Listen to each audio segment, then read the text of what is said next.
It is the hottest topic in town. Of course, you continue to speak out on social media about whether Detroit elected officials should get a pay raise. But what are those who stand to get it saying tonight? Well, we're now starting to get some council members to take a position.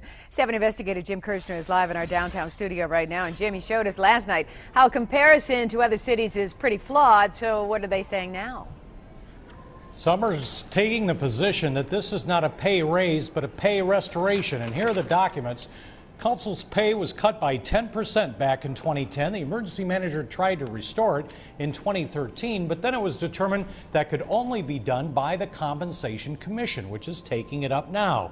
We wanted to find out what individual council members' position is on this. Some are talking, some not so much. So that's what you want personally, is that 10%? Do you want more than that? No, I just want what I was promised when I ran in 2013. Council President Pro Tem George Cushenberry and other council members make $73,000 a year and change. The council president, who's out of town this week, makes $80K. It's not lost on council. They are not getting a lot of support in the city for a pay raise. This is getting a lot of people talking. Oh, I know.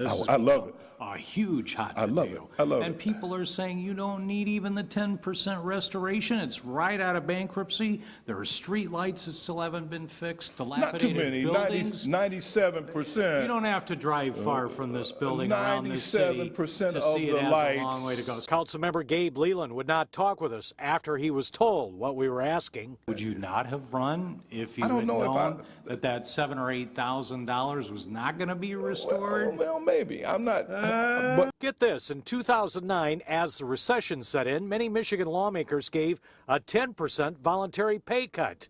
Cushenberry was one who said, no way. I will not. Why not?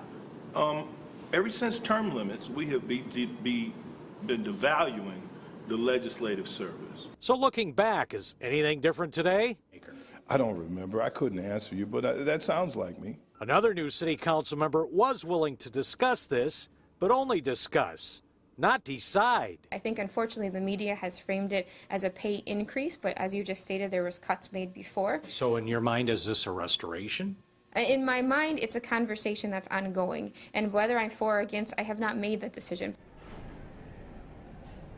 Now, the newest council member, Janae Ayers, would not tell me today her position. The Compensation Commission takes this up, scheduled to meet the next 2 Mondays just down the street at City Hall. I'm live downtown, Jim Kirchner, 7 Action News. So bottom line, we're going to have to wait for 2 weeks to find out what council is thinking and what that Compensation Commission is thinking?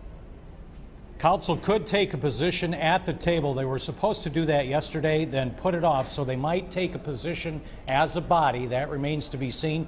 We should have the decision from the Compensation Commission, they're saying, by the end of this month. All right, Jim, thank you much for setting us straight.